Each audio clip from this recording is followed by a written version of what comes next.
ثم الرضا عن أبي بكر وعن عمر ثم الرضا عن أبي بكر وعن عمر ثم الرضا عن أبي بكر وعن عمر وعن علي وعن عثمان ذي الكرم مولاي صل وسلم دائما أبدا على حبيبك خير الخلق كلهم.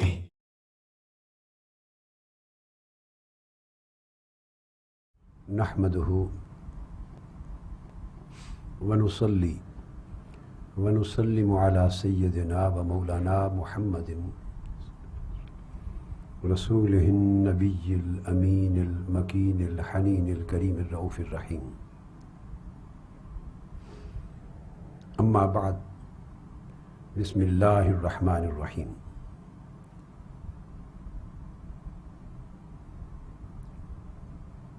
معزز سامعین و ناظرین، اللہ جل مجدہ کی توفیق سے ہم نے دفاع شان صدیق اکبر و فاروق اعظم رضی اللہ تعالی عنہما کے موضوع پر جو سلسلہ وار گفتگو شروع کی تھی، جس میں ہم نے بہت سے اہم موضوعات کو جو اہل سنت اور اہل تشیع کے مابین نزاع اور اختلاف کا باعث بنتے ہیں تفصیل کے ساتھ بیان کیا، اور شرح و بسط پر مبنی دلائل آپ کے سامنے رکھے، اور کوشش کی کہ متلاشیان حق کو صحیح راستہ مل سکے. آج بحمد اللہ تعالی اس سلسلہ گفتگو کی یہ آخری نشست ہے، اور اگر وقت ہوتا تو چند دن اور بھی بعض موضوعات کو میں مطالعہ اور تحقیق کے لیے آپ کے سامنے رکھتا، مگر میں سمجھتا ہوں کہ کم و بیش تمام ضروری موضوعات پر مبسوط گفتگو ہو چکی ہے، اور اس گفتگو کی روشنی میں کوئی اکا دکا ذیلی اور ضمنی موضوعات اور مسائل رہ بھی جائیں تو ان کی روشنی میں ایک سمجھدار انسان بہتر نتیجے پہ پہنچ سکتا ہے، اسے دشواری نہیں ہوگی. آج کی اس آخری نشست میں میں اللہ جل مجدہ کی توفیق سے کوشش کر رہا ہوں کہ 3 موضوعات کو اختصار کے ساتھ سمیٹ دوں. ایک موضوع خطبہ شق شقیہ ہے. نہج البلاغہ کے کئی نسخوں میں یہ خطبہ درج ہے. اس کے اعراب 2 طرح آتے ہیں، خطبہ شق شقیہ بھی، دونوں بار شین کے نیچے زیر اور قاف کے نیچے بھی زیر، شق شقیہ، اور یہ شین پر دونوں بار زبر کے ساتھ بھی یہ اعراب آتا ہے، شق شقیہ یہ اعراب بھی آتا ہے. ایرانی نسخوں میں زیر کے ساتھ شق شقیہ متداول ہے، مصری نسخوں میں زبر کے ساتھ شق شقیہ متداول ہے. اس پر مختصر سی گفتگو ضروری حد تک جتنی آج کی نشست کا جو دامن ہے وقت کا، دامن وقت اجازت دے گا اس قدر کروں گا. دوسرا خطبہ فدق ہے، جو بھی سیدہ کائنات کی طرف منسوب کیا جاتا ہے واقعہ مطالبہ فدق کے موقع پر. اس پر بھی دامان وقت کی وسعت کے لحاظ سے اختصار سے گفتگو کروں گا، اور اینڈ کروں گا اس نشست کا اہل بیت اطہار اور صحابہ کرام کے باہمی تعلقات پر، اور اہل بیت اطہار کے ہاں صحابہ کرام کے بارے میں عقائد، خیالات، نظریات کیا تھے. وہ کنکلوژن ہوگا جس سے یہ بات سمجھنے میں آسانی ہوگی جو ائمہ اطہار اہل بیت کے پورے زمانے تک صحابہ کرام کی نسبت جو خیالات رہے اور جو تعلقات رہے وہ دلالت کریں گے ان حقائق کے درست ہونے پر یا ان واقعات کے غلط ہونے پر جو ان کی طرف منسوب کیے جاتے ہیں کہ کیا ہوا اور کیا نہیں ہوا. اہل بیت اطہار سے بڑھ کر کوئی ان حقائق و واقعات کا نہ گواہ ہے، نہ ان سے بہتر کوئی جاننے والا ہے، اور نہ ان سے زیادہ صحیح کوئی فیصلہ کرنے والا ہے۔ سو راستہ وہی بہتر ہے محبان اہل بیت کے لیے کہ جو ائمہ اطہار اہل بیت کے عمل سے ثابت ہو، اسی راہ کو اپنایا جائے، اس میں عافیت بھی ہے، اس میں ہدایت بھی ہے۔ خطبہ شقشقیہ یا خطبہ شقشقیہ، یہ جیسا کہ میں نے عرض کیا نہج البلاغہ کا تیسرا خطبہ ہے۔ یہ میرے پاس ایرانی طبع کا نسخہ ہے اور مصری طبع کا نسخہ بھی میرے پاس ہے۔ یہ وہ خطبہ ہے جسے پوری نہج البلاغہ میں بنیاد بنایا جاتا اور سمجھا جاتا ہے شیعہ حضرات کے تصور امامت و خلافت کے بارے میں، اور یہ جو ایک موضوع تصور ہے، گھڑا ہوا تصور ہے اور نظریہ مکذوبہ ہے کہ خلفائے راشدین نے، سیدنا صدیق اکبر نے، سیدنا فاروق اعظم نے رضی اللہ تعالیٰ عنہما، انہوں نے معاذ اللہ مولا علی شیر خدا کا حق کے خلافت تھا، حق کے امامت تھا، چھین لیا، اور قبائے خلافت ان کی چھین لی اور ان پر ظلم ہوا، حق تلفی ہوئی وغیرہ وغیرہ۔ یہ جو بنیادی نظریہ وضع کیا گیا ہے جس پر شیعیت قائم ہے، اس کی سب سے بڑی دلیل جو مولا علی شیر خدا کی طرف وہ منسوب کرتے ہیں، غلط طور پر منسوب کرتے ہیں، اور نہج البلاغہ میں آئی ہے، وہ یہ خطبہ ہے۔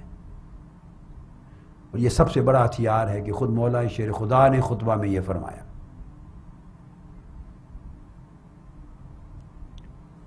اب خطبہ پڑھ کے بتانے کی ضرورت نہیں ہے، میں نے خطبہ نمبر بتا دیا ہے، میں اس کے اوپر تحقیق پیش کرتا ہوں۔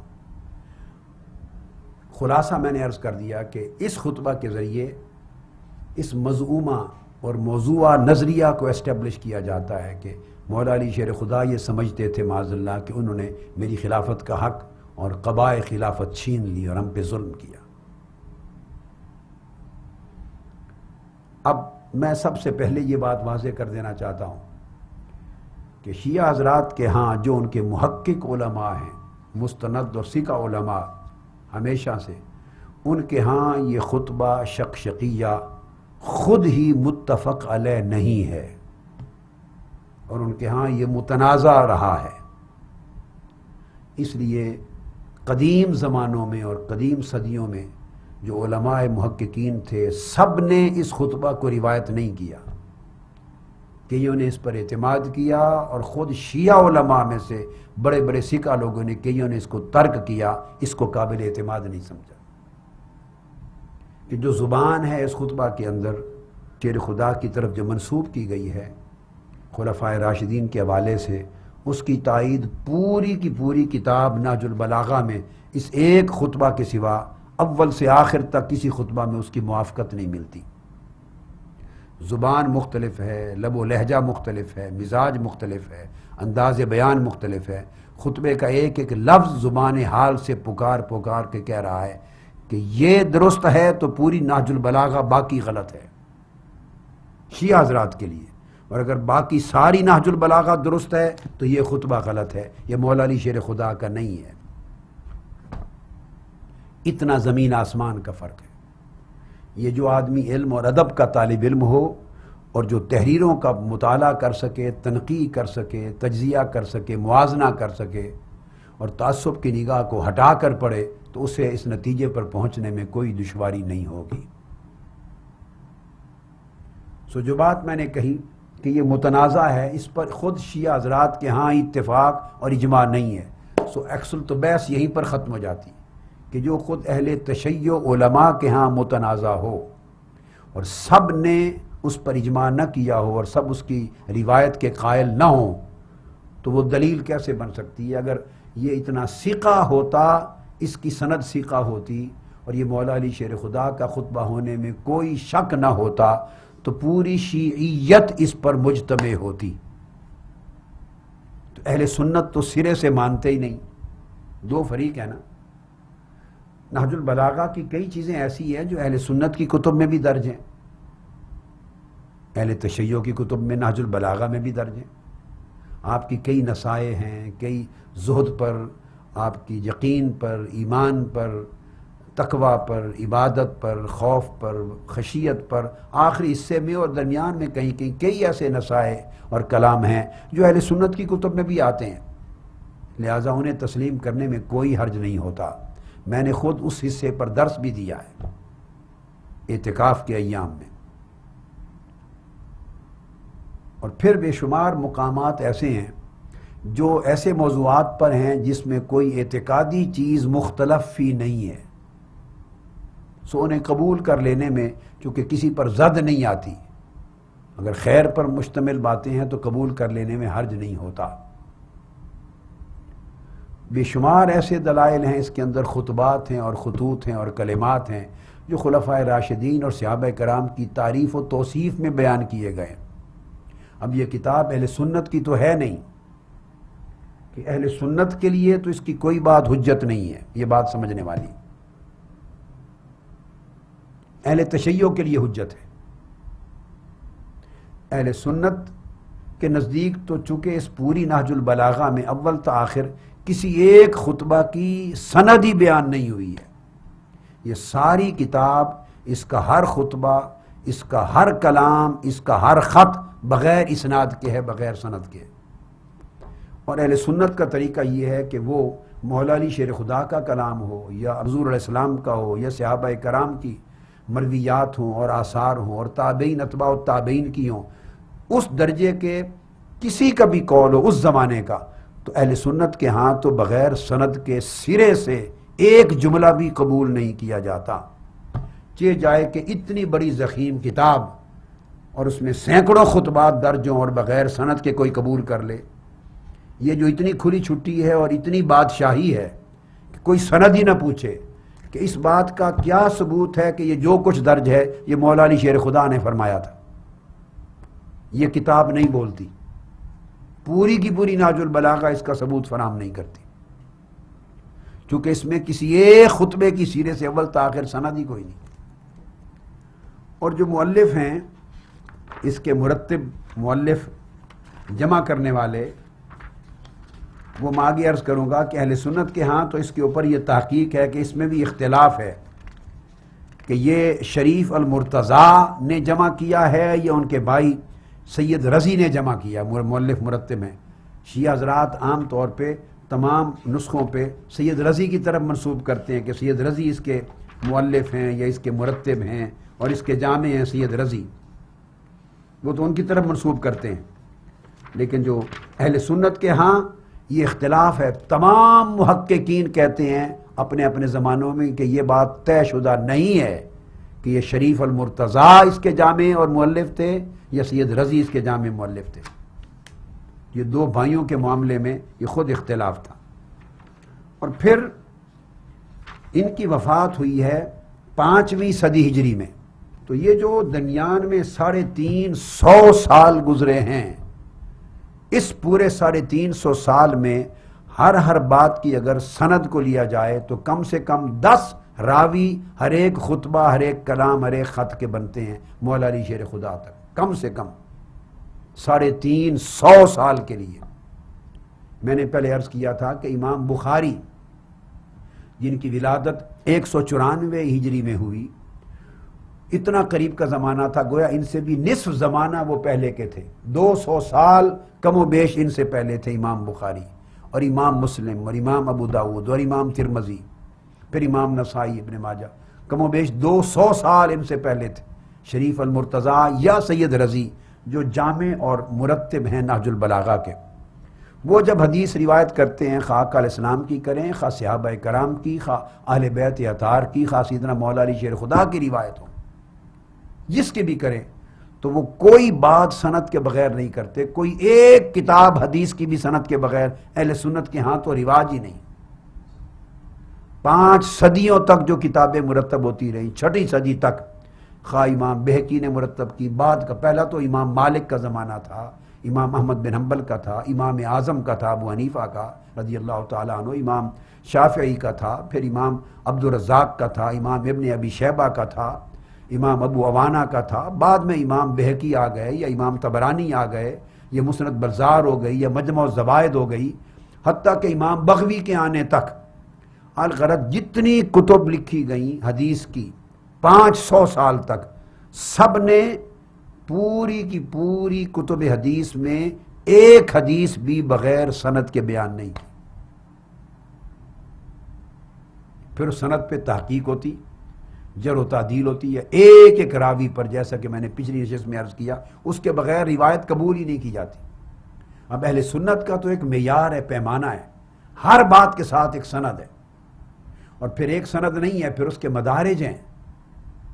وہ تو حدیث کو پرکھنے کے لیے پھر دیکھتے ہیں کہ کیا یہ متواتر ہے اپنی روایت میں، کیا یہ مشہور ہے، کیا عزیز ہے، کیا خبر واحد ہے اور غریب ہے، روات کتنے ہیں، راوی کتنی تعداد میں روایت کرنے والے ہیں ہر زمانہ میں۔ پھر صحت کے پیمانے پر ہر ایک روایت کو پرکھا جاتا ہے کہ کیا یہ حدیث صحیح ہے یا حسن ہے یا ضعیف ہے۔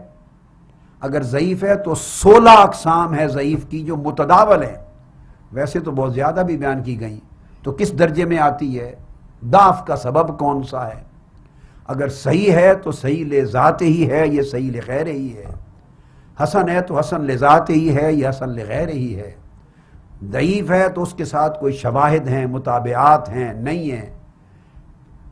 اس قدر تفصیلات پر مبنی فن ہے، اور ایک ایک روایت کو قبول کرنے میں اتنی احتیاطیں ہیں کہ تاریخ انسانیت میں دنیا کا کوئی علم و فن احتیاط میں علم حدیث کے اہل سنت کے وضع کردہ فن کا مقابلہ نہیں کر سکتا، ائمہ حدیث کا۔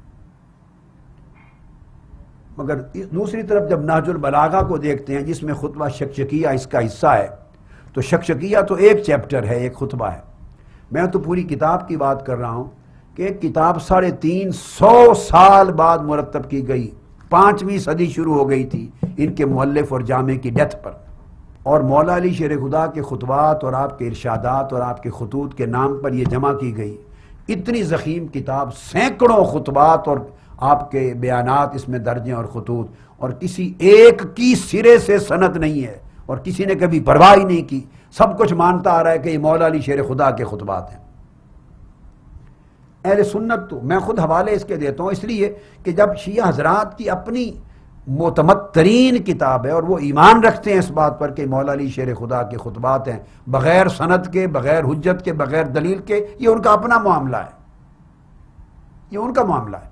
مگر جب ان کے اوپر اعتقاد ہے کہ یہ بلا شک و شبہ ان کی کتاب ہے، تو اس میں جو تعریف صحابہ کرام خلفائے راشدین کے حق میں ملے گی تو اہل سنت یا میں یا کوئی اور وہ تو حجت کے طور پہ پیش کرے گا کہ اگر یہ کتاب انہی کی ہے تو اس کے اندر مولا علی شیر خدا کے یہ ارشادات ہیں، اس کو مانیے۔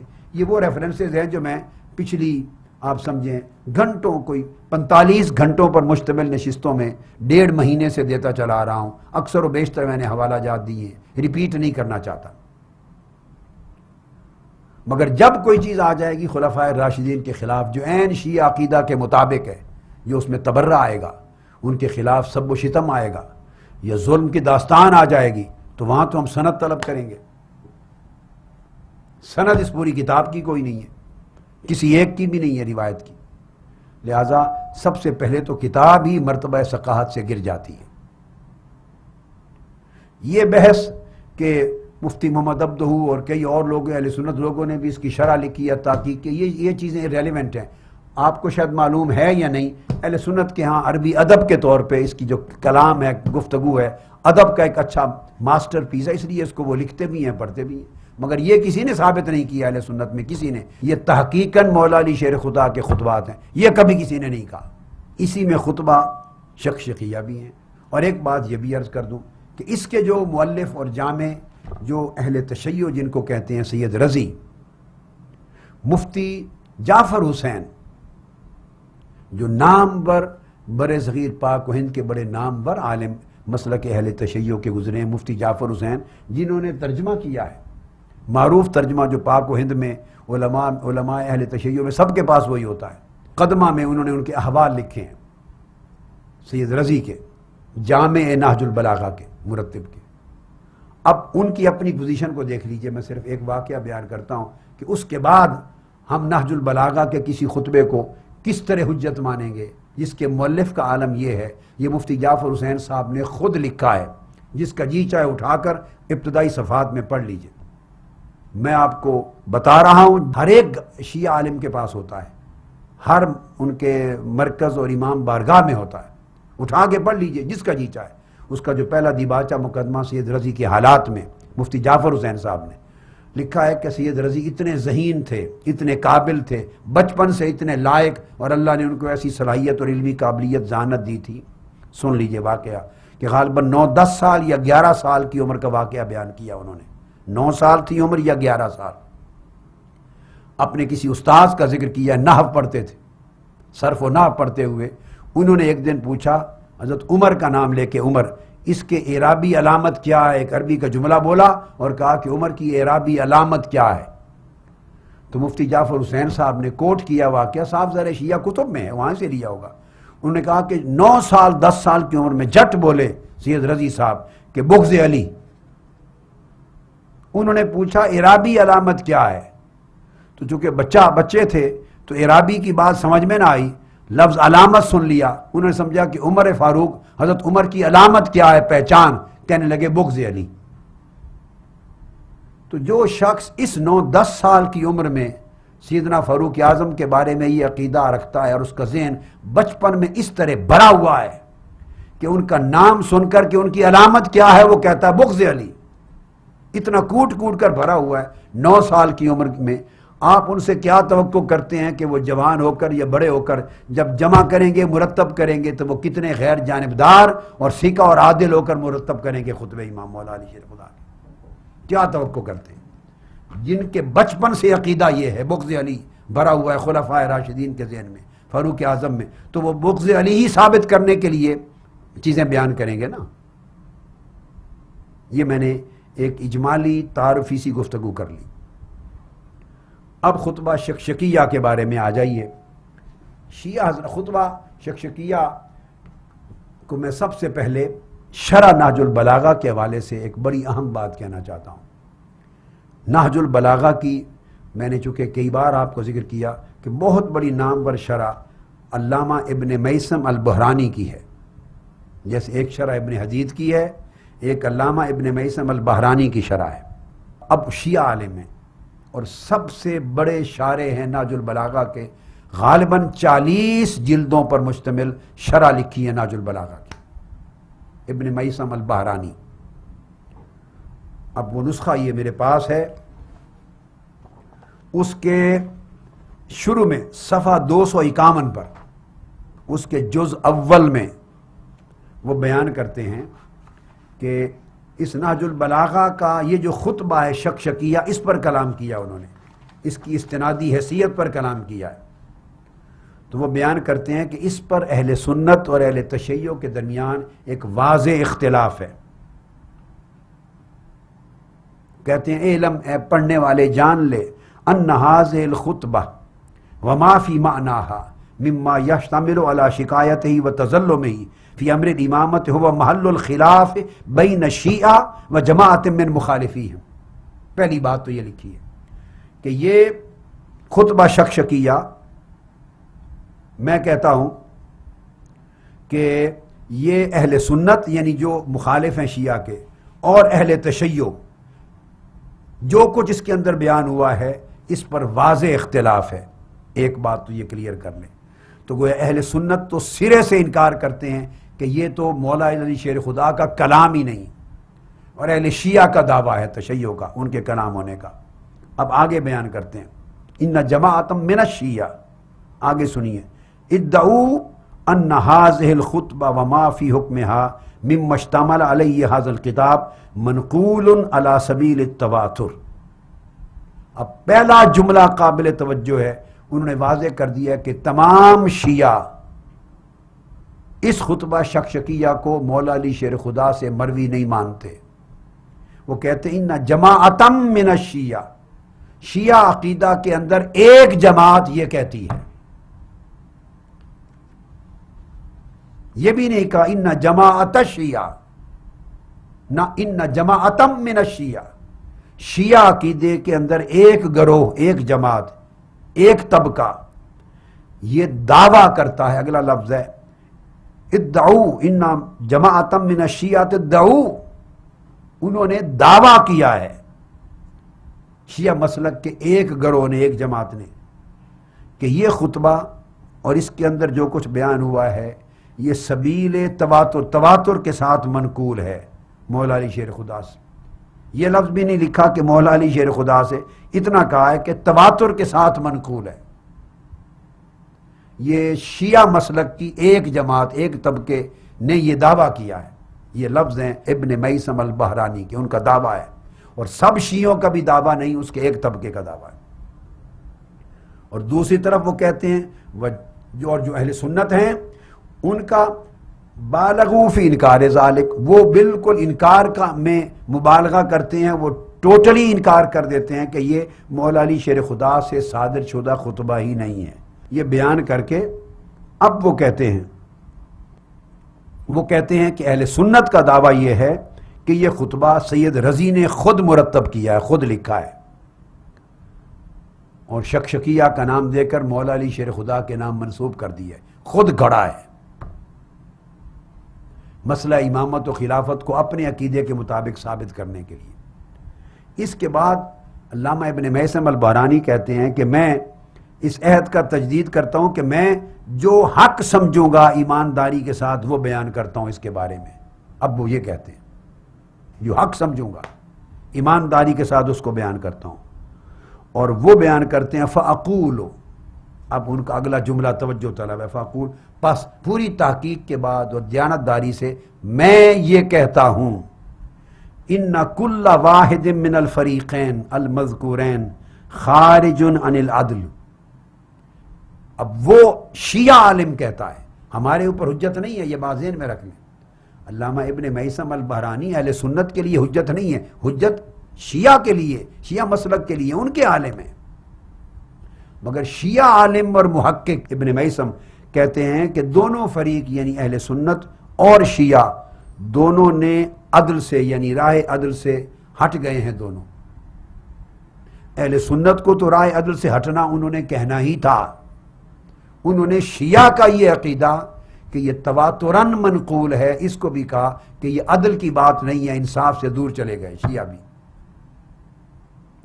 اور وہ بیان کرتے ہیں اما المدعون لتواتر هذه الالفاظ من الشیعہ، سن لیجئے، پس شیعہ عقیدہ کے لوگوں میں سے جو لوگ یہ دعویٰ کرتے ہیں کہ خطبہ شکشکیہ تواتر کے ساتھ منقول ہے، لفظ سنیے، کہتے ہیں کہ اہل تشیع شیعہ میں سے جو لوگ یہ دعویٰ کرتے ہیں، ایک ایک لفظ پہ غور کریں، جو لوگ یہ دعویٰ کرتے ہیں کہ خطبہ شکشکیہ تواتر کے ساتھ منقول ہے، وہ کہتے ہیں فَإِنَّهُمْ فِي طَرَفِ الْإِفْرَاطِ، انہوں نے مبالغہ کیا، افراط کی طرف چلے گئے ہیں، حد سے بڑھ گئے ہیں۔ انہوں نے شیعہ عالم نے، شارح نہج البلاغہ نے یہ فیصلہ سنا دیا کہ شیعہ لوگوں میں سے جو خطبہ شکشکیہ کے بارے میں یہ دعویٰ کرتے ہیں کہ یہ متواتراً منقول ہے، کہتے ہیں وہ فَإِنَّهُمْ فِي طَرَفِ الْإِفْرَاطِ، انہوں نے افراد کیا، زیادتی کی ہے یہ کہہ کر۔ وَأَمَّا الْمُنْكِرُونَ لِوُقُوعِهَا أَصْلًا فَهُمْ فِي طَرَفِ التَّفْرِيطِ، اور جو اصلاً اس کے لفظ کے ہی انکار کرتے ہیں بالکل کلیتاً، تو ابن میثم کا شیعہ عالم کا کہنا ہے کہ وہ تفرید کی طرف گئے۔ اب اس کے بعد انہوں نے آخری فیصلہ سنایا ہے ابن میثم البحرانی نے، وہ کہتے ہیں فَأَمَّا ضَعْفَ كَلَامِ الْأَوَّلِينَ، پر جو پہلے لوگ ہیں، پہلے ان کے کلام میں ایک کمزوری ہے، وہ شیعہ لوگ جو دعویٰ کرتے ہیں کہ خطبہ شکشکیہ متواتراً مولا علی شیر خدا کا خطبہ ہے، کہتے ہیں وہ پہلا جو طبقہ ہے وہ کہتے ہیں ان کی بات میں کمزوری ہے، ان کی تحقیق غلط ہے، کمزور ہے۔ لأن المعتبرین من الشیعہ لم يدعوا ذلك، اس لیے کہ شیعہ مسلک کے جو معتبر علماء ہو گزرے ہیں انہوں نے کبھی بھی خطبہ شکشکیہ کے تواتراً نقل ہونے کا دعویٰ ہی نہیں کیا۔ یہ رافضی مبالغہ آرائی کرنے والے انتہا پسندوں کا من گھڑت باتوں کے پیچھے لگ جانے والوں کا دعویٰ ہے. لفظ ہیں سنیے میں دہرا رہا ہوں. لأن المعتبرین من الشیعہ، اس لیے کہ شیعہ مسلک کے جو معتبر عالم ہیں، معتبر سیکھا اونچے درجے کے عالم، لم یدعوا ذالک، انہوں نے آج تک یہ دعویٰ ہی نہیں کیا کہ خطبہ شکشکیہ تواتراً مولا علی شیر خدا سے ثابت ہے. وہ مانتے ہی نہیں اس بات کو، معتبر علماء شیعہ. تو پتہ چلا کہ اس کے قائل غیر معتبر لوگ ہیں، وہ علماء جو غیر معتبر ہیں. معتبر شیعہ علامہ ابن میثم کہتے ہیں انہوں نے اس کے متواتراً منقول ہونے کا دعویٰ ہی نہیں کیا ہے کبھی.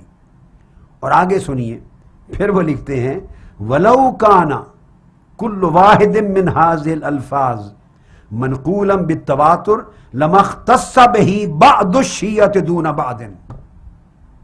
کہتے ہیں اگر اس کا ایک ایک لفظ اور ایک ایک جملہ تواتر کے ساتھ منقول ہوتا تو پھر سارے کے سارے شیعہ عالم اس کو روایت کرتے ہوتے اور اس کو مانتے ہوتے، حالانکہ سارے شیعہ علماء اور معتبر نہ اس کو مانتے ہیں نہ اس کے قائل ہیں.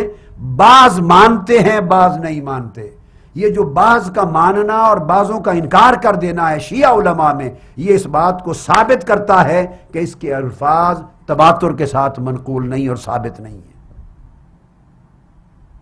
تو خطبہ شکشکیہ جو سب سے بڑی بنیاد تھی عقیدہ امامت اور خلافت کے بارے میں اور مولا علی شیر خدا کے خلاف معاذ اللہ ظلم اور حق تلفی کے تصور کے بارے میں، اس کی تو ساری بنیادیں ہی ختم کر دی علامہ ابن میثم البحرانی نے، اور بچا ہی کچھ نہیں.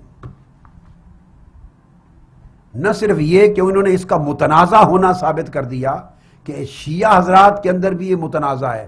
اور یہ بات تھی، یاد رکھ لیجئے، 679 میں ان کی وفات ہوئی، تو یہ 7ویں ہجری میں یہ علم تھا، یہ تحقیق تھی.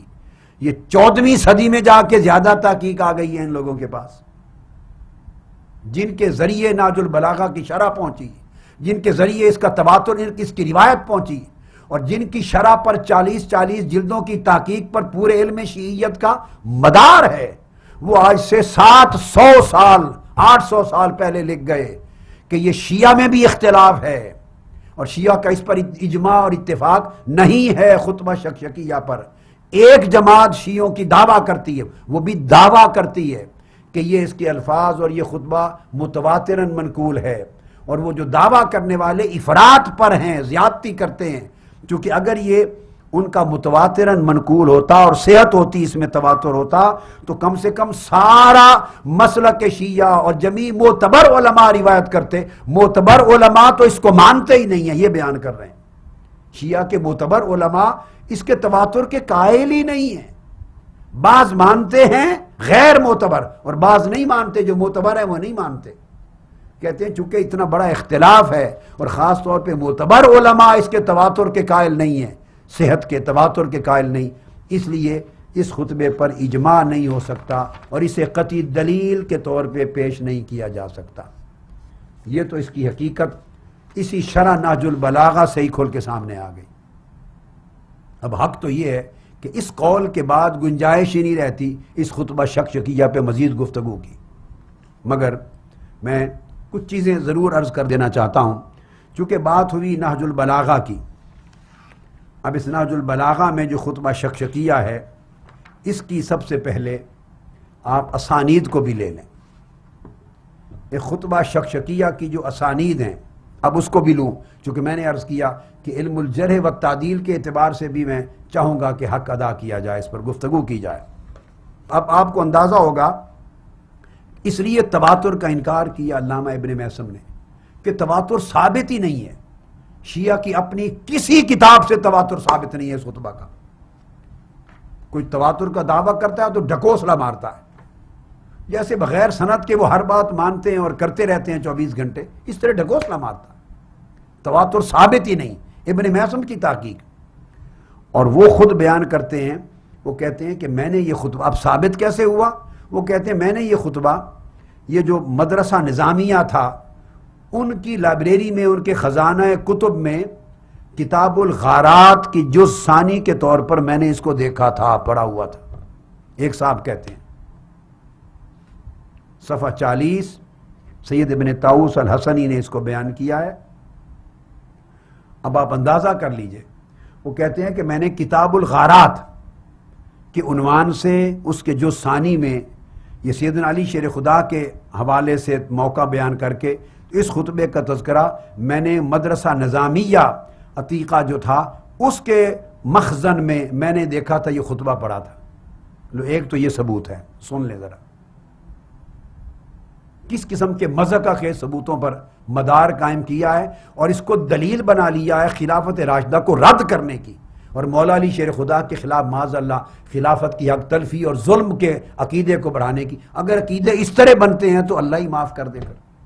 اور پھر وہ بیان کرتے ہیں کہ اس کے اندر یہ روایت لکھی ہوئی تھی، اب کوئی پتہ نہیں وہ کس نے لکھا تھا وہ سید رضی ان کی ولادت سے پہلے تھے، یعنی سید مرتضیٰ الموسوی، مرتضیٰ جو سید شریف المرتضیٰ، اور ان کے بھائی سید رضی، یہ دو بھائی ہیں۔ کوئی کہتا ہے سید شریف المرتضیٰ نے جمع کیا یہ، بعض کہتے ہیں سید رضی نے جمع کیا۔ وہ کہتے ہیں دونوں بھائیوں کی ولادت سے پہلے میں نے اس مکتبہ میں مخزن میں دیکھا تھا مدرسہ نظامیہ کے۔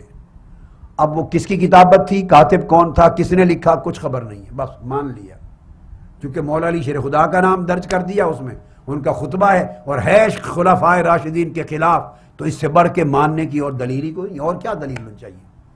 مولا علی شیر خدا کا نام ہو اور خلفائے راشدین کے خلاف بات ہونی چاہیے، بس بلا دلیل ہی درست ہے، جائز ہے۔ یہ تصور بنا لیا گیا، اور انہوں نے بیان کیا کہ اس کو روایت کیا جو اس کے راوی ہیں، راوی اس میں لکھے ہوئے تھے، اس کے روات میں سے ایک تھے حسن بن علی الزعفرانی، دوسرے راوی تھے اس کے یعقوب بن جعفر بن سلیمان۔ میں نے دو راوی اس سند میں سے ابھی بیان کیے، اور سب سے پہلے راوی تھے محمد بن علی بن ماجی لویح، یہ پہلا راوی تھا محمد بن علی۔ اس کے بعد اس نے روایت کیا تھا حسن بن علی زعفرانی سے، اس طرح آگے جا کے پھر یعقوب بن جعفر بن سلیمان، یہ تین راویوں کا اور بھی ہیں، میں نے آپ کو تین راوی چن لیے، یہ روایت کرتے تھے، انہوں نے لکھا تھا کہ یہ مولا علی شیر خدا کا خطبہ ہے۔ اب اس پر شیعہ حضرات کی اپنی اسماء اور رجال کی کتابیں دیکھتے ہیں کہ وہ ان راویوں کے بارے میں کیا کہتے ہیں۔ ایک تو خطبہ کسی کاتب کا لکھا ہوا مکتبہ مدرسہ نظامیہ میں پڑھا ہوا پایا، یہ ثبوت ہو گیا کہ مولا علی شیر خدا کا ہے۔ آپ دیکھتے آئیے پھر راویوں کے جو نام لکھے ہوئے کس نے لکھ دیے، کس نے سند بنا دی، کوئی تحقیق نہیں ہے، مگر جو روایت اب تمام کتب شیعہ میں آ گئی، نہج البلاغہ میں روایت نہیں ہے درج سند، میں نے کلیئر کر دی، اس میں تو سند ہے ہی نہیں، یہ تو دوسری کتابوں میں تذکرہ آتا ہے کہ اس خطبہ شکشکیہ کی سند۔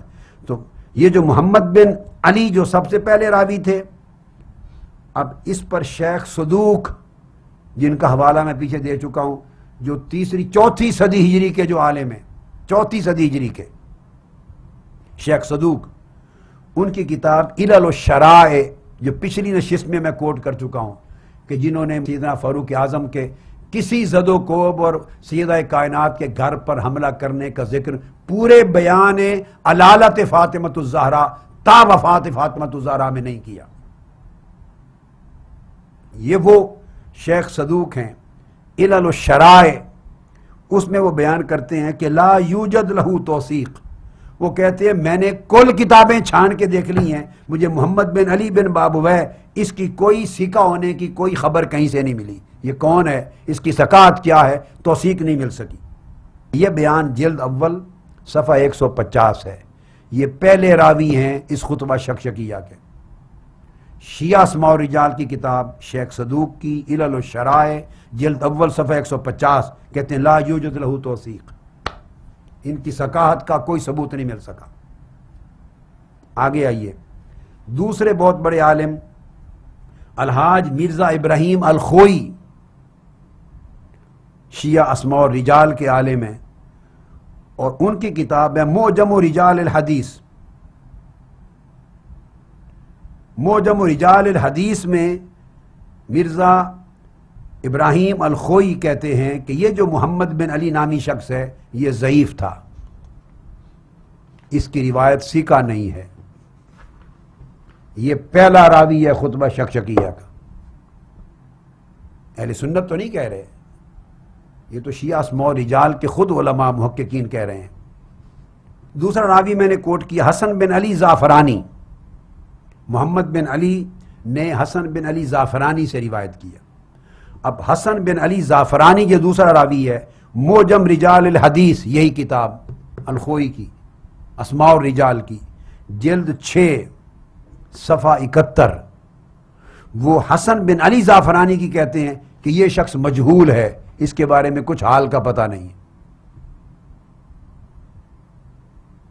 ذرا خطبے کی سند کا حال دیکھ لیں، پہلا راوی کہتے ہیں کہ ضعیف ہے اور اس کی ثقاہت کی خبر نہیں ملی، اس کے بعد دوسرا راوی کہتے ہیں یہ مجہول الحال ہے، اس کی خبر نہیں ہے۔ پھر تیسرا راوی ہے، میں نے آگے ذکر کیا، یعقوب بن جعفر بن سلیمان، یہ بھی یہی اسماء الرجال کی کتاب شیعہ حضرات کی معجم رجال الحدیث، جلد 21، بہت بڑی کتاب ہے، جلد 21 صفحہ 141، کہتے ہیں یہ بھی مجہول ہے۔ تو مجہولوں کی سند ہے اور جہالتوں سے بھری ہوئی ہے۔ اس کے بعد آگے ایک دوسری روایت، اس روایت میں محمد بن ابراہیم بن اسحاق الطالقانی، ان سے بھی انہوں نے صاحب لکھا ہے کہ ان سے بھی مروی ہے، محمد بن ابراہیم بن اسحاق طالقانی۔ اور پھر آگے دوسرا راوی اس سند میں، دوسری سند میں، یحییٰ بن عبد الحمید الحمانی، یہ اس سند میں دوسرا راوی ہے۔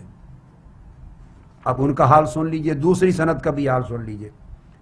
محمد بن ابراہیم بن اسحاق الطالقانی، اس پر پھر معجم رجال الحدیث میں درج ہے لا یوجد لہو توثیق، اس کے ثقہ ہونے کی بھی کوئی ثبوت نہیں ملا، یہ بھی ثقہ نہیں ہے۔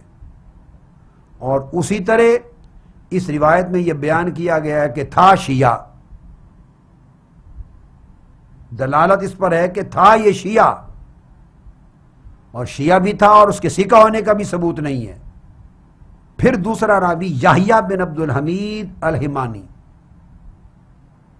یہی معجم رجال الحدیث جلد 21 صفحہ 64، اس میں وہ لکھتے ہیں کہ یہ بھی مجہول ہے۔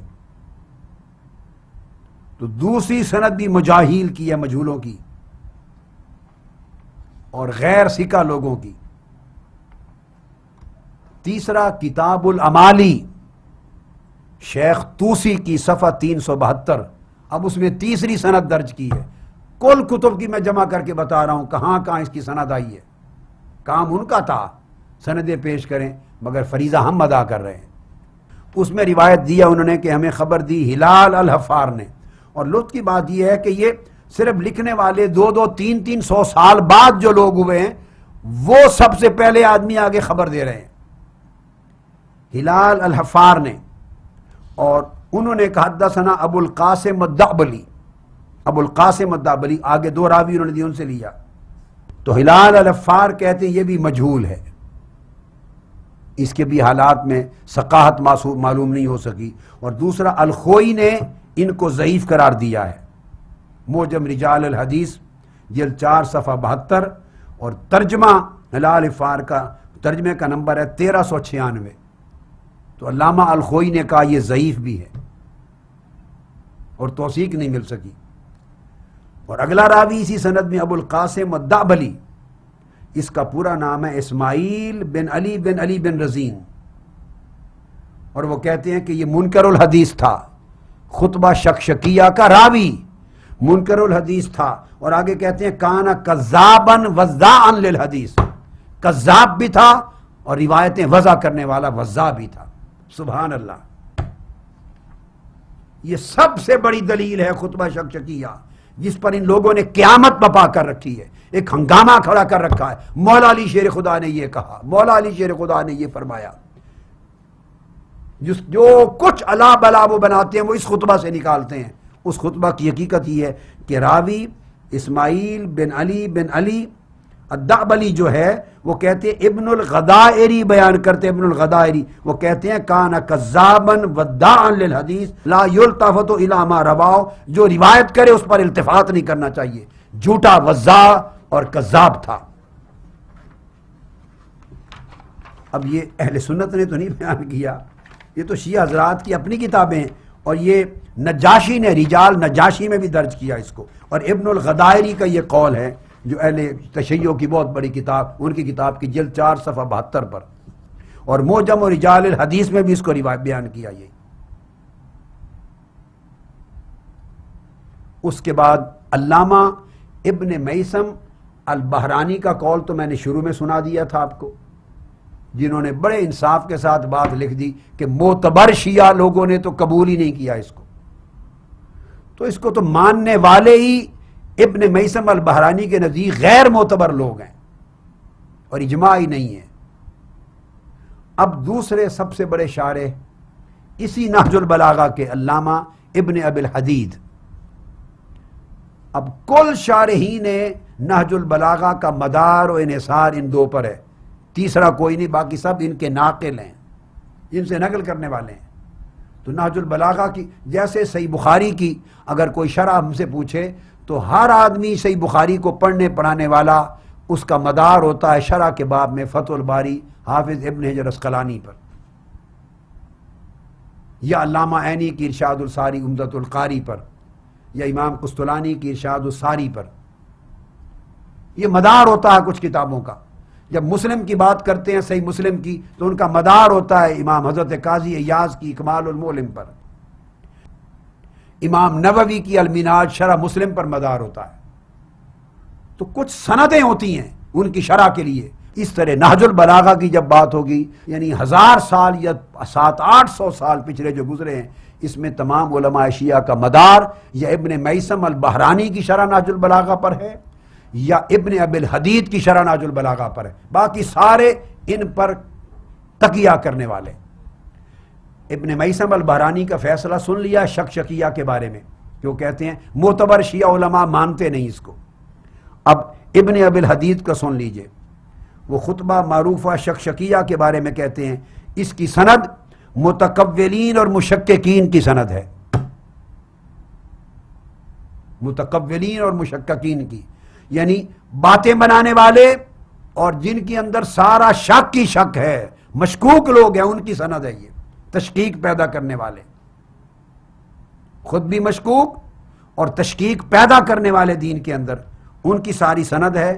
اور وہ کہتے ہیں کہ قالو ھذہ الخطبۃ المعروفہ بالشکشکیہ، وہ کہتے ہیں یہ شریف رضی کا خطبہ ہے، لیس للامام علی علیہ السلام، یہ امام علی علیہ السلام کا خطبہ نہیں ہے، یہ سید شریف رضی کا مرتب کردہ ہے۔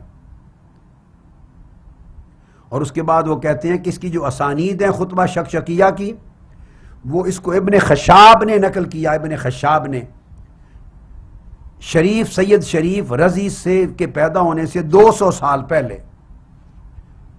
اب ایک تو اوپر کوئی تواتر نہیں تھا، ثابت نہیں تھا، اور جس نے بیان کر دی سندیں جو کتابوں میں درج ہیں وہ جامع اور مؤلف سے 200 سال پہلے کی سندیں ہیں، تو یہ جو پچھلے 200 سال گزرے ان کا بھی کوئی وجود نہیں ہے،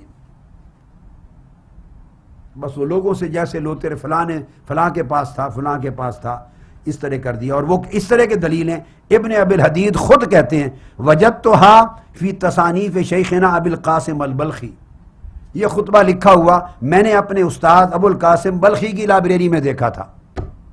ابن ابی الحدید خود کہتے ہیں میں نے اس کو دیکھا تھا اپنے شیخ ابو القاسم البلخی، شیعہ ہیں، معتزلی شیعہ ہیں، ان کی لائبریری میں تھا،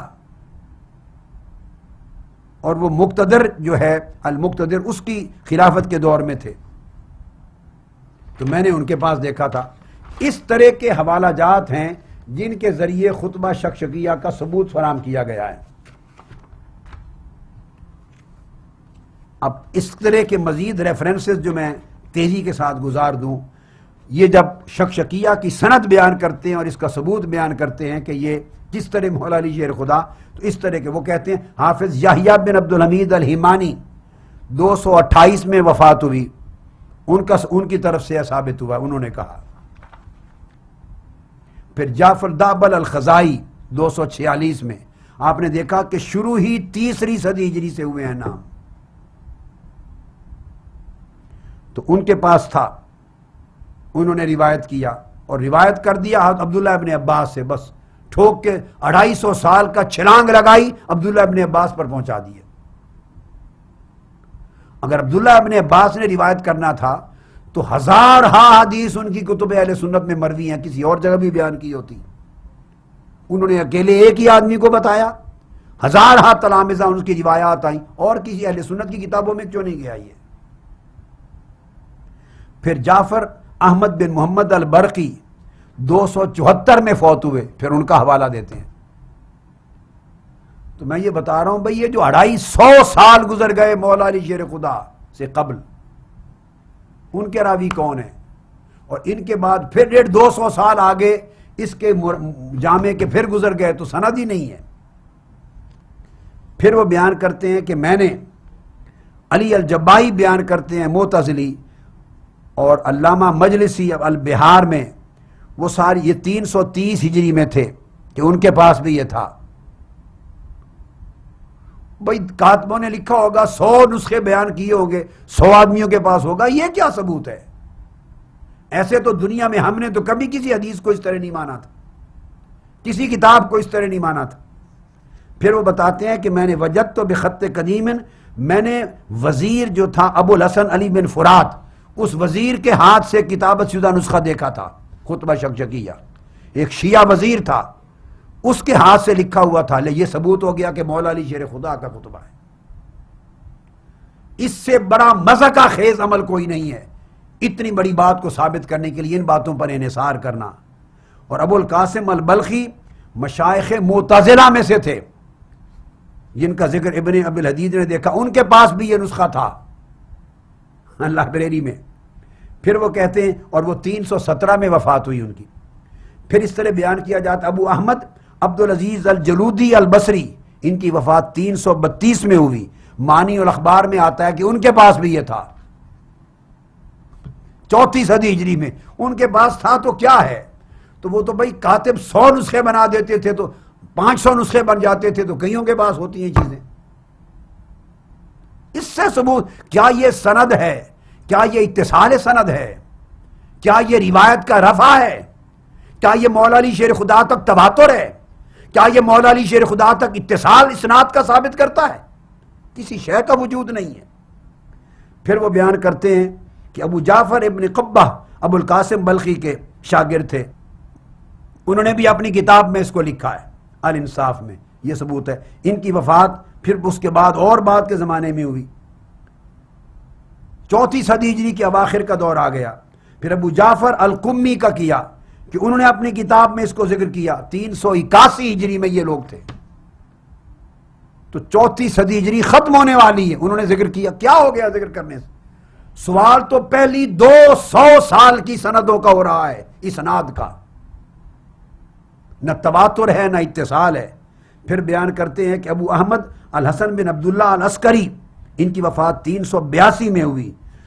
تو معنی الاثار میں آتا ہے کہ انہوں نے اس خطبہ کی شرح کی، ان کے پاس بھی تھا۔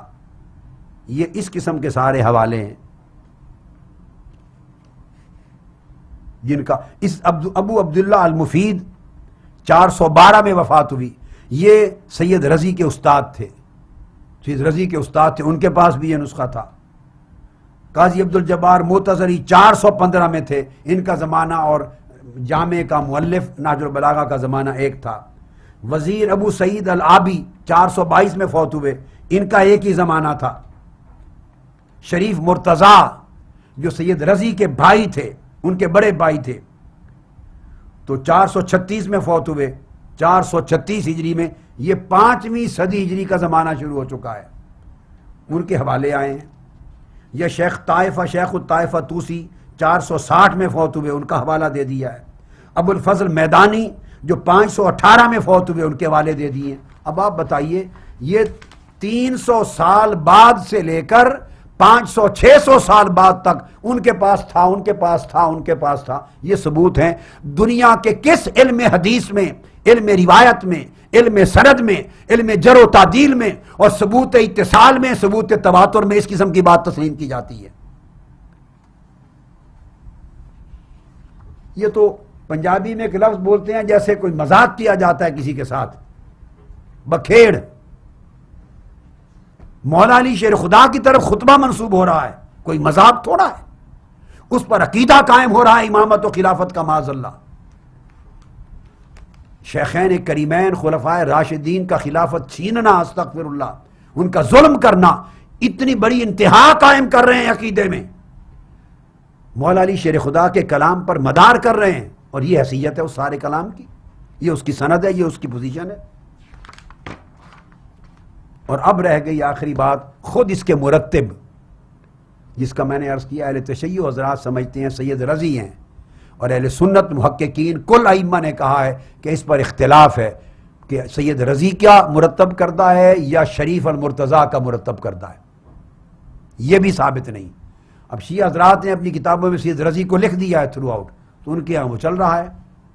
اس کے بعد جو خود ان کے مصنف ہیں ان کا حال میں عرض کر دیتا ہوں، ان پر اعتبار کس حد تک کیا جانا جائز ہے۔ حافظ ابن کثیر، اب ہمارے ہاں یہ تو میں نے کل شیعہ حضرات کی پوزیشن بتا دی، اب حافظ ابن کثیر البدایہ والنہایہ میں لکھتے ہیں، وہ لکھتے ہیں کہ یہ دونوں شریف المرتضیٰ یا سید رضی وہ شخص ہیں جنہوں نے 9 سال کی عمر میں کہا تھا عمر کی علامت کیا ہے اعرابی، کہا تھا بغض علی، یہ سوچ ہے۔ وہ بیان کرتے ہیں کہ ان کا مذہب امامیہ تھا اور معتزلہ تھے۔ اب یہ بھی سن لیجئے، یہ جامع جو ہیں نہج البلاغہ کے، امامیہ شیعہ اور معتزلی تھے اور مناظر تھے،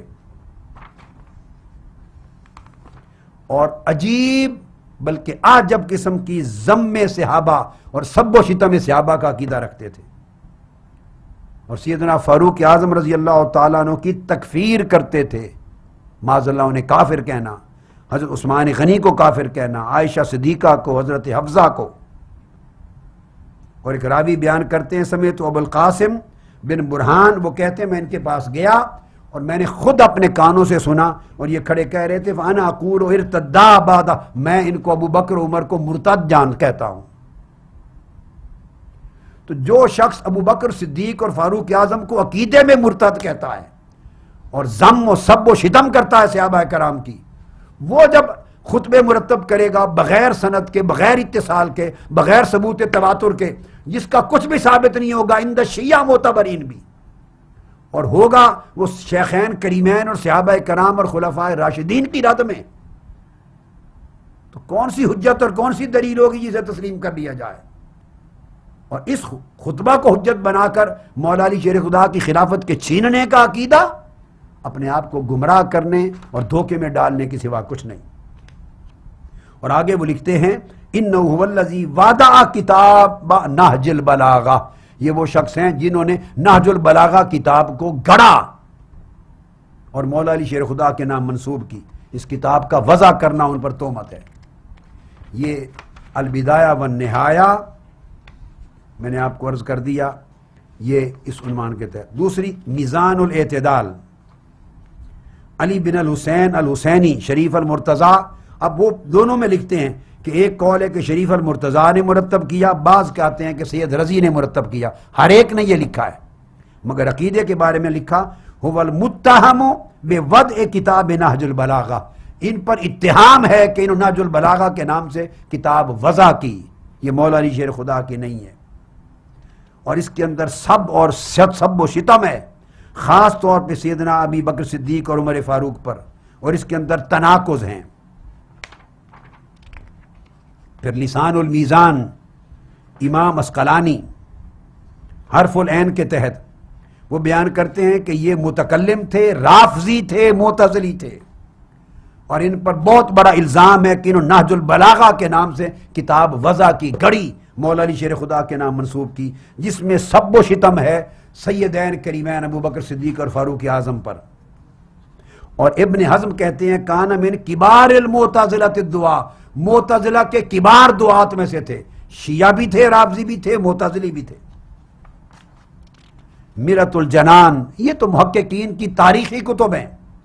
اب مرۃ الجنان جو کتاب ہے یہ تو یافع یمنی اور امام مکی کی ہے، یہ تو احوال پر ہیں، تاریخی وقائع پر ہیں۔ وہ بیان کرتے ہیں صفحہ 43 پر اور سنہ صفحہ 436 پر، اور وہ کہتے ہیں کہ شریف المرتضیٰ بھی اور ان کے بھائی الشریف الرضی بیان کرتے ہیں کہ اس پر اختلاف ہے کہ یہ جو کتاب ہے کس نے مرتب کی، سید رضی نے کی یا شریف المرتضیٰ نے کی، مگر یہ بات طے شدہ ہے کہ یہ جو مجموع ہے یہ مولا علی شیر خدا کا انہوں نے وضع کیا، یہ ان کا کلام نہیں ہے۔ انہ لیس من کلام علی وانما احدہما هو الذی وضعہ ونسبہ الیہ، یہ طے ہے کہ یہ مولا علی شیر خدا کے خطبات اور کلام نہیں ہے، ان دو بھائیوں میں سے کسی ایک نے وضع کر کے منسوب کر دیا۔ پھر اسی طرح ذہبی نے تاریخ اور اسلام میں اسی بات کو دہرایا۔ اب عبارتیں ایک جیسی ہیں، میں دوبارہ دہرانا نہیں چاہتا، سب حوالے دے رہا ہوں۔ اور وہ کہتے ہیں کہ اختلاف ہے کہ مکذوب کتاب، جھوٹی گھڑی ہوئی کتاب، یہ جو ہے اس کو شریف المرتضیٰ نے جمع کیا یا ان کے بھائی سید رضی نے کیا، مگر ہے مولا علی شیر خدا پہ تہمت، یہ گھڑی ہوئی کتاب ہے۔ اور ان کی باقی کتابیں بھی ہیں جس میں صحابہ کرام پر سب اور ان کی تکفیر ہے، تو جن کا پورا عقیدہ اور مسلک یہ ہے، ان کے وضع کیے ہوئے خطبے بغیر سند کے اس کو دلیل کس طرح بنا دیا جائے۔ وفیات العیان میں بھی یہی چیز آئی، سیر و اعلام النبلاء میں بھی یہی چیز آئی امام ذہبی کے ہاں۔ تو یہ تمام چیزیں میں نے اختصار کے ساتھ اس خطبہ شکشکیہ کے حوالے سے اور یہ جو نہج البلاغہ کی حیثیت ہے اس کے حوالے سے عرض کر دی۔ اب تھوڑی سی بات ضروری ہے، کر لیتے ہیں۔ ایک اور خطبہ اس طرح گھڑا گیا ہے، اہل تشیع کے ہاں لگتا ہے کہ خطبے گھڑنے کا بڑا رواج ہے۔ جس امام کا دیکھیں آپ کو لمبا لمبا خطبہ نظر آئے گا، اہل بیت اطہار کی سیدات میں سے جس سیدہ کریمہ طیبہ طاہرہ کا نام لیں خطبہ مل جائے گا آپ کو۔ خدا جانے جب وہ خطبہ دیتے تھے وہاں کوئی ٹیپ ریکارڈر لے کے کھڑا ہوتا تھا، کئی صفحات کا لمبا خطبہ روایت کون کرتا ہے، کس طرح کرتا ہے؟ ٹیپ ریکارڈر سے ریکارڈ ہوتا تھا اور پھر لکھا جاتا تھا، یا کوئی قلم دوات لے کے کھڑا ہوتا تھا کہ لفظ بلفظ لکھتا تھا۔ ہمارے ہاں تو واقعہ ہو 2-3 صفحے کا واقعہ تو روایت ہو سکتا ہے۔ آپ اپنی ذرا مثال لے لیجئے نا، واقعہ بیان کر لیتے ہیں 2-3 صفحے کا طویل حکایت واقعہ درست، جس میں جگہ جگہ بعض 1-1 2-2 4-4 جملے کسی کے آ گئے، واقعہ طویل ہوا، یہ تو پاسبل ہے روایت کرنا۔ مگر مجھے بتائیے طویل خطبات، یہ جو خطبہ فدق رہ رہے ہیں، یہ اتنا طویل خطبہ فدق ہے، کئی صفحات پر مشتمل، اور راوی بنایا ہے خطبہ فدق کا سیدہ عائشہ صدیقہ رضی اللہ تعالیٰ عنہ کو۔ دانشمندی دیکھیے اور ساتھ بے وقوفی دیکھیے۔ انہوں نے کہا کہ خطبہ فدق ہے صدیق اکبر کے خلاف رضی اللہ تعالیٰ عنہ۔ جب فدق کا مطالبہ کرنے تشریف لے گئیں تو پوری سٹوری انہوں نے یہ بنا رکھی ہے کہ پھر خواتین گئیں، سادات گئیں، بنو ہاشم گئے، پردہ لگا اور آپ نے وہاں کھڑے ہو کر طویل خطبہ ارشاد فرمایا، ایک پورا ایٹموسفیئر بنایا جاتا ہے، اور خطبہ ارشاد فرمایا، اور اس خطبے کو روایت کیا ام المومنین عائشہ صدیقہ رضی اللہ تعالیٰ عنہ نے۔ یعنی انتہائی تعجب کی بات ہے کہ روایت کیا حضرت عائشہ صدیقہ رضی اللہ تعالیٰ عنہ، ان سے عروہ بن زبیر نے، ان سے صالح بن کیسان نے، ان سے محمد بن اسحاق بن یسار نے، ان سے شرکی بن قطامی، ان سے محمد بن زیاد بن عبداللہ زیادی، ان سے احمد بن عبید ناصع النحوی، ان سے محمد بن عمران المرزبانی، ان سے محمد بن احمد القاتب، یہ راوی ہیں جو خطبہ فدق کے بنائے گئے ہیں۔ روایت کرنے والی ام المومنین عائشہ صدیقہ ہیں۔ کئی صفوں پر سینکڑوں الفاظ پر مشتمل یہ خطبہ۔ میرا پہلا سوال تو یہ ہے کہ ام المومنین عائشہ صدیقہ رضی اللہ تعالیٰ عنہ کے پاس ٹیپ ریکارڈر تھا؟ فی البدی اگر یہ خطبہ ارشاد فرمایا ہے سیدہ کائنات میں، خود ایک ربطی عقل بھی اللہ نے کسی کو دی ہو سوچ سکتا ہے، ذرا تحمل سے، شیعیت سنیت سے نکل کر سوچیے، کامن سینس کے ساتھ، شیعہ سینس سے یا سنی سینس سے نہیں، جسٹ کامن سینس سے سوچیے، اللہ نے عقل دی ہے۔ سینکڑوں الفاظ پر، سینکڑوں جملوں پر مشتمل خطبہ ہے، آپ نے ایکسٹمپور دیا ہے۔ راوی ہیں عائشہ صدیقہ رضی اللہ تعالیٰ عنہ، بتائیے انہوں نے ٹیپ ریکارڈر سے ریکارڈ کر لیا اور بعد میں کسی کو لکھوایا ہے، روایت کیا؟ کوئی شخص ایکسٹمپور خطبہ سن لے، سینکڑوں جملوں پر مشتمل یا الفاظ پہ مشتمل، کوئی شخص اس کو بعد میں من و عن لفظ بلفظ زبانی روایت کر سکتا ہے؟ آپ 45 گھنٹے سے میری گفتگو سن رہے ہیں، روز میرا خطاب سنتے ہیں، شیعہ حضرات کے لیے میں سمجھانے کے لیے بچوں کو کہہ رہا ہوں کہ 20 منٹ کا خطبہ ہوگا یا 30 منٹ کا خطبہ ہوگا، جو خطبہ فدق بنایا گیا آدھے گھنٹے کا یا پون گھنٹے کا خطبہ ہوگا جتنا بنایا گیا، اتنے گھنٹے کا میرا خطاب آپ روز سنتے ہیں، آدھے گھنٹے کا پون گھنٹے کا سن کر سٹیٹ اوے، اس کے بعد کوئی شخص آپ میں سے لفظ بلفظ دوسرے کو سنا دے، لفظ بلفظ سنا دے، ہے روئے زمین پر کوئی شخص جو صحت کے ساتھ ایک بار خطاب سنے اور لفظ بلفظ آگے روایت کر دے، سنا دے، نہ لکھے نہ ریکارڈ کرے؟ کیا باتیں کرتے ہیں؟ اہل سنت کے ہاں تو کسی کتاب میں اس کی کوئی مثال نہیں، ہمارے ہاں اتنے طویل خطبات کسی نے روایت نہیں کیے، اور اگر اتنی طویل مضمون کوئی روایت کر لے تو یہ بھی موضوعات کے اسباب میں سے ایک سبب سمجھا جاتا ہے کہ یہ پاسبل نہیں ہے انسانی طریق سے۔ واقعہ روایت ہو سکتا ہے لمبا واقعہ، اس میں 2 جملے 4 آتے ہیں، وہ آپ بھی زندگی میں کوٹ کرتے ہیں طویل واقعات، مگر محض خطاب ہو جس میں آیتیں بھی آ رہی ہیں، حدیثیں بھی آ رہی ہیں، فصاحت بھی آ رہی ہے، بلاغت بھی آ رہی ہے، الفاظ اور جملے بھی آ رہے ہیں، اور سارا کچھ ہوتا جا رہا ہے، اور نہ ان کے پاس ٹیپ ریکارڈر ہے کہ ریکارڈ کر سکے، نہ قلم دبات ہے کہ لکھتی جائے، یہ خطبہ انہوں نے کس طرح ازبر کر لیا 1 سیکنڈ میں اور آگے سنا دیا۔ بس اسی سوال کا جواب نہیں ملے گا آپ کو اگر غیر جانبدار ہو کر عادلانہ طریقے سے سوچیں۔ ایک دوسرا سوال یہ ہے کہ کیسا گواہ ڈھونڈا ام المومنین سید عائشہ صدیقہ رضی اللہ تعالی عنہا کا کہ انہوں نے روایت کی ہے کہ باپ کے خلاف چونکہ خطبہ ہے تو گواہ ان کی بیٹی کو بناؤ۔ مزہ آ گیا نا سمجھداری کا۔ خطبہ چونکہ سیدنا صدیق اکبر کے خلاف گھڑا گیا ہے، جو منسوب کیا گیا سیدہ کائنات کی طرف، خطبہ ان کے خلاف ہے، اور گواہ بناؤ چن کر انہی کی صاحبزادی ام المومنین عائشہ صدیقہ رضی اللہ تعالیٰ عنہ، تاکہ سادہ لوگ سمجھیں استغفر اللہ العظیم خطبہ سیدہ فاطمہ الزہرا نے دیا، روایت عائشہ صدیقہ نے کیا، اب کیا مجال رہ گئی انکار کی؟ مگر تھوڑا سا عقل سے کام لیں، عائشہ صدیقہ رضی اللہ تعالیٰ عنہ نے کیسے کیوں روایت کر دیا؟ اپنے والد کے خلاف پورا خطبہ روایت کرنا تھا کہ والد کے ساتھ ناراضگی تھی ان کی، حضرت ابوبکر صدیق کو بدنام کرنا تھا۔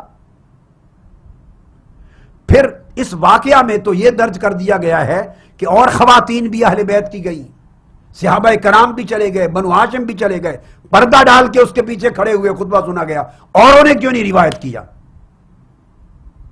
بنو ہاشم کی دیگر مستورات نے روایت کیوں نہیں کیا؟ دیگر صحابہ نے روایت کیوں نہیں کیا؟ تو اگر سیدہ کائنات کا اتنا غضب میں، غصے میں، ناراضگی میں خطبہ سیدنا صدیق اکبر کے خلاف کہ ہمارا حق غصب ہو رہا ہے، ظلم ہو رہا ہے، اور اس طرح کے خدا جانے وہ کلمات ہیں جو انسان تصور نہیں کر سکتا، سیدہ کائنات کی شان اس کے مطابق گوارا نہیں ہو سکتی۔ یہ جو روایت سیدنا ام المومنین عائشہ صدیقہ رضی اللہ تعالیٰ عنہ نے کی تو گویا وہ اتنی وفادار تھیں آپ کے نزدیک سیدہ عالم فاطمہ الزہرا کی کہ والد کے خلاف اتنا غیظ و غضب سے اور پرجلال خطبہ سیدہ کائنات سلام اللہ علیہ دے رہی ہیں، اور پوری دنیا تک اس بیان کو پہنچانے والی عائشہ صدیقہ خود ہے، تو کم سے کم انہیں حضرت عائشہ صدیقہ کو سچے دل سے مومنہ وفادار تو مان لیں، پھر انہیں مومنہ کاملہ تو مان لیں، انہیں صادقہ مصدقہ تو مان لیں کہ دنیا میں کسی نے روایت نہیں کیا اتنا بڑا خطبہ۔ اگر ام المومنین عائشہ صدیقہ روایت کر رہی ہیں اپنے والد گرامی کے خلاف تو آج سے یہ توبہ تو کر لیں کہ حضرت عائشہ صدیقہ کی مخالفت نہیں کریں گے، ان پر تو ایمان لے آئیں۔ ادھر وہ بھی کافر ہیں، وہ بھی منافقہ ہیں، اور وہ بھی معاذ اللہ سیدہ فاطمہ الزہرا کی دشمن تصور کی جاتی ہیں آپ کے ہاں، تو دشمن بھی ہیں اور اپنے والد کے خلاف ان کے خطبے کی راوی بھی ہیں۔ ذرا دونوں باتوں کو جوڑ کے دیکھیے نا، عقل کہیں کام دیر کرتی؟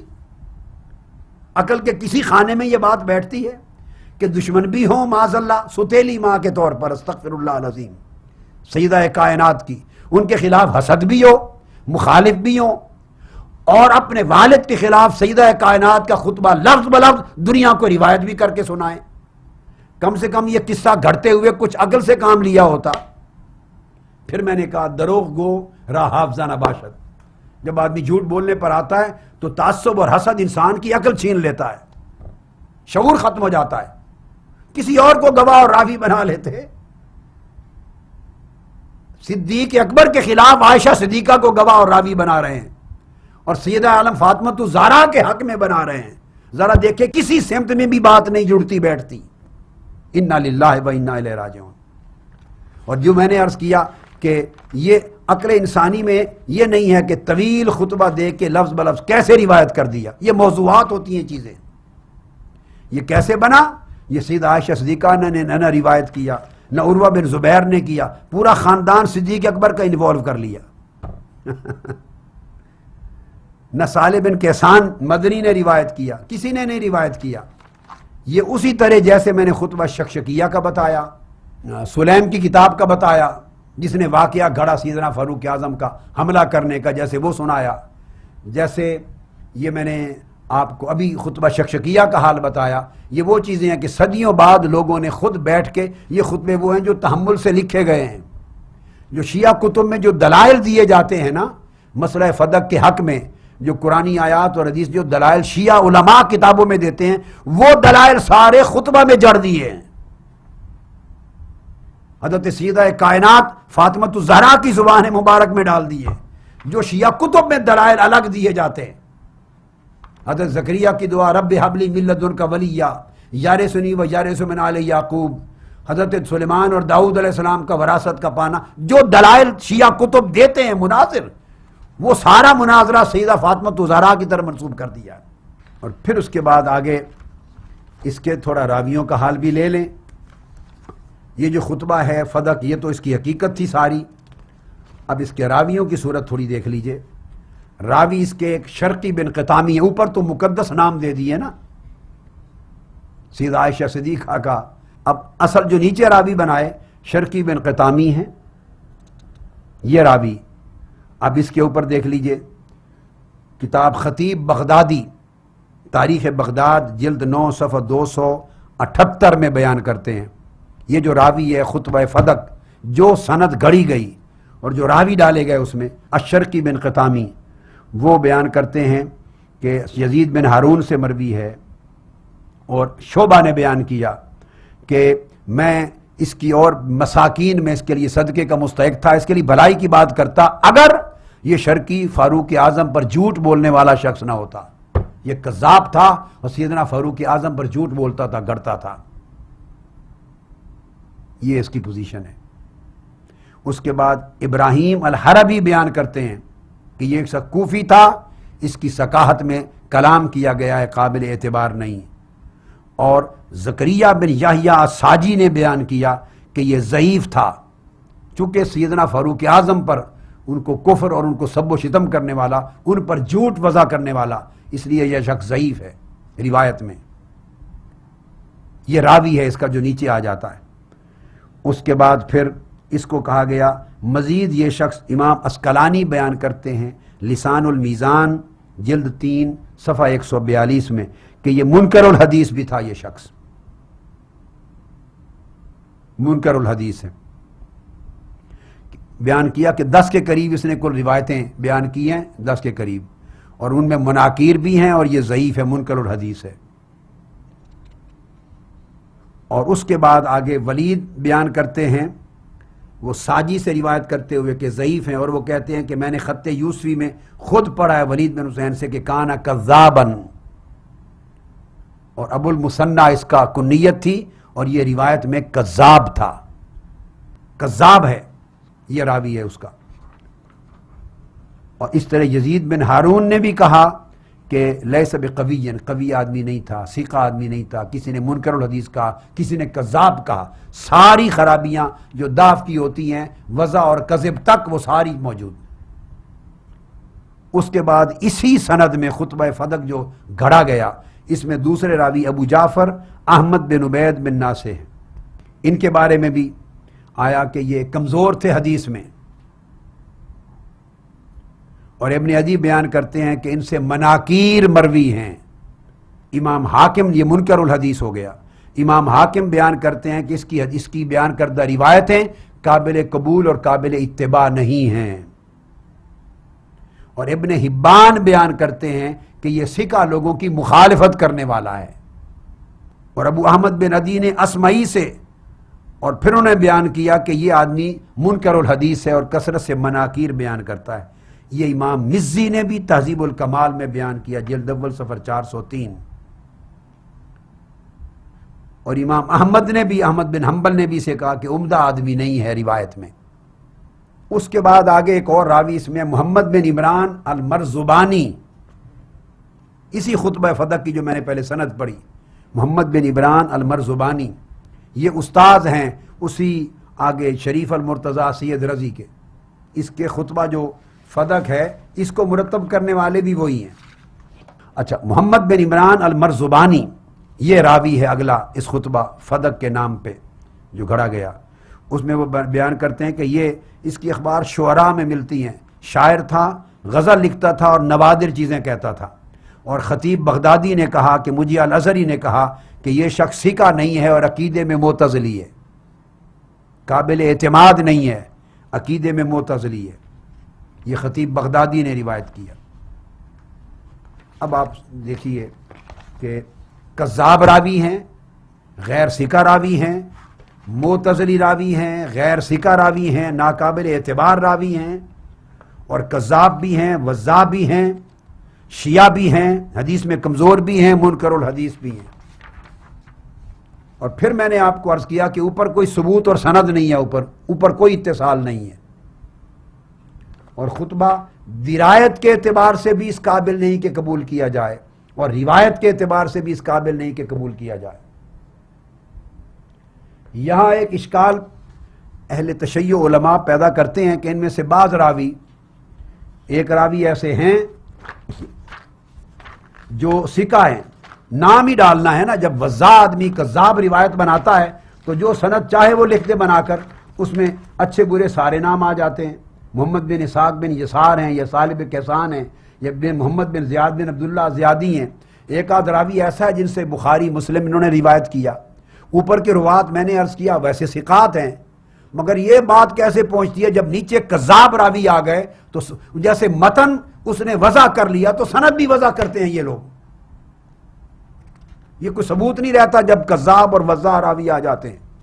اور یہ خیال کہ بعض راویوں پر گفتگو کرنا کہ شیعہ راوی ہیں اگر، تو اس لیے یہ بات قابل قبول ہونی چاہیے، چونکہ اگر ثقہ بھی اگر شیعہ راوی ہو، خارجی ہو ثقہ ہو، مرجع عقیدہ کا ہو ثقہ ہو، ناسبی ہو ثقہ ہو، تو شیعہ حضرات نے اس کے اوپر بڑی بحثیں کی ہیں. اس خطبہ فدق کے شروع میں بھی ان کے علماء نے بڑی تحقیق لکھی ہے. میں ایک بات بتا دوں جس کو ہر جگہ وہ چھوڑ گئے ہیں، ہر جگہ چھوڑ گئے ہیں. لکھا ہے کہ فلاں نے لکھا ثقہ تھا، ثقہ تھا، شیعہ تھا مگر ثقہ تھا، ثقہ تھا، لکھا ہے. یہ بحث اصولی ہے، اس میں کوئی شک نہیں. اب اس میں تفصیلات میں نہیں جاتا. الموقظہ ہے میرے پاس امام ذہبی کی، صفحہ 85 پہ وہ لکھتے ہیں ثقہ کے بارے میں بھی اگر اہل البدعت ہوں، یعنی شیعہ ہوں، رافضی ہوں، خارجی ہوں، ناسبی ہوں، مرجع عقیدہ کے ہوں، قدریہ کے ہوں، ان کی بحثیں چلی ہیں اصول الحدیث میں کہ اگر اس عقیدے سے تعلق رکھتا ہو اور آدمی ہو سچا عام حالات میں، صدوق ہو، ثقہ ہو، تو اس کی روایت لی جائے یا نہیں. اس میں کہتے ہیں کہ اس کی جو بدعت ہے یعنی عقیدہ، اس کا جس کی بدعت یعنی عقیدہ غلو پر ہو، غلیظ ہو، سخت ہو، سب و شتم پر مبنی ہو، وہ کہتے ہیں غلظہ کیا ہے؟ غلظہ سے مراد ہے فالغلظ کا غلاۃ الخوارج والجہمیۃ والرافضہ.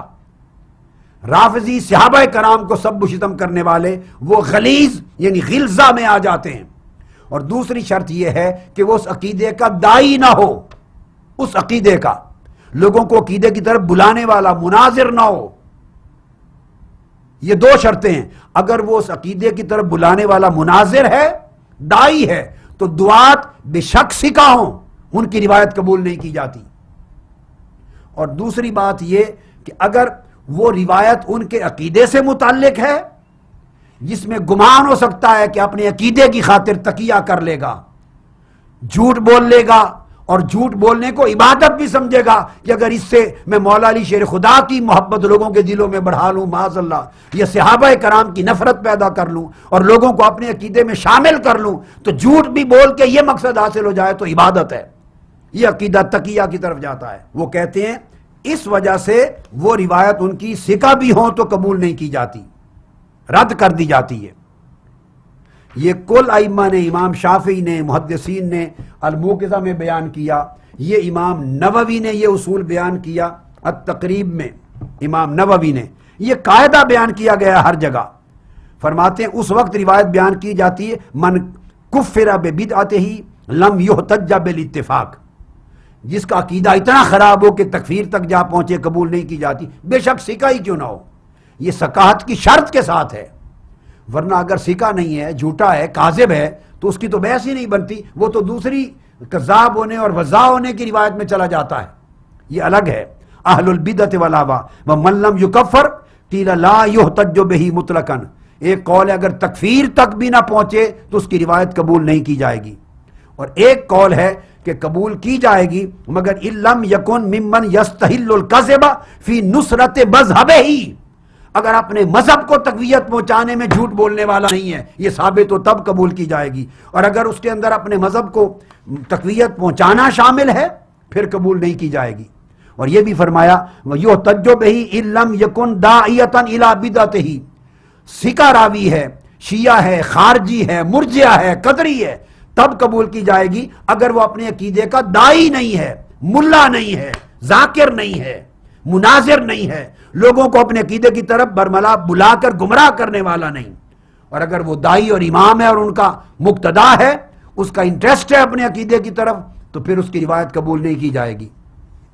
ولا یحتج بہ ان کان داعیہ، اگر داعی ہے تو قبول نہیں کی جائے گی، اور یہ قول وہ الازہر الاعدل وقول الکثیر او الاکثر، یہی اصول حدیث میں اکثر کا ہے اور ثابت ہے اور بنیادی حیثیت کا حامل ہے۔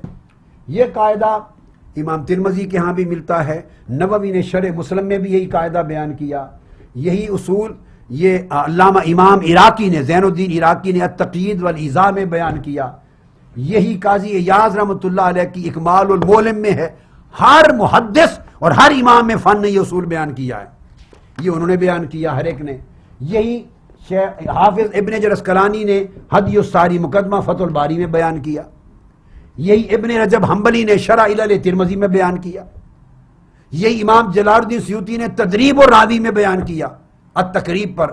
الغرض جو کتاب اصول کی اٹھا لیں، ابن ابی حاتم سے لے کر امام شافعی کی، احمد بن حنبل کی، عبد الرحمن مہدی کی، جس کا قول لے یحییٰ بن معین کی، ہر ایک کا اصول یہ ہے کہ غلط عقیدے کے لوگ، اور وہ قرار دیتے تھے اس میں خوارج بھی، امام بخاری نے لیے ہیں، شیعہ کی روایات بھی لی ہیں بخاری میں، مگر یہ نہ سمجھے خوارج کی بھی لی ہیں، ناسبیوں کی بھی لی ہیں، قدریوں کی بھی لی ہیں، مرجئہ کی بھی لی ہیں، اس لیے تو بحث چھڑی کیوں عقیدے کی لوگوں کی روایت کیوں لی؟ تو جواب اس کا یہ ہے کہ وہ روایتیں لی جن میں وہ دعات نہیں تھے، یعنی ان کے رہنما پیشوا نہیں تھے، کتابیں مرتب کر کے مناظرے کر کے سب و شتم کرنے والے نہیں تھے، عام تھے۔ نمبر 2 ثقہ تھے، صدوق تھے، سچے تھے۔ تیسری وہ روایتیں لی اس شرط کے ساتھ اگر اس کا تعلق اس بندے کے عقیدے سے نہیں تھا، اگر وہ روایت اس کے عقیدے سے متعلق ہے تو جتنا صادق صدوق اور ثقہ ہوتا پھرے اس کی روایت نہیں لی جاتی، چونکہ عقیدے کی محبت غالب آ جاتی ہے سچ اور جھوٹ کے تصور پر، عقیدے کی رغبت غالب آ جاتی ہے، اس وجہ سے وہ رد کر دیا جاتا ہے۔ یہ خطبہ فدق کی حقیقت تھی۔ ثم الرضا عن أبي بكر وعن عمر، ثم الرضا عن أبي بكر وعن عمر، ثم الرضا عن أبي بكر وعن عمر وعن علي وعن عثمان ذي الكرم، مولاي صل وسلم دائما أبدا على حبيبك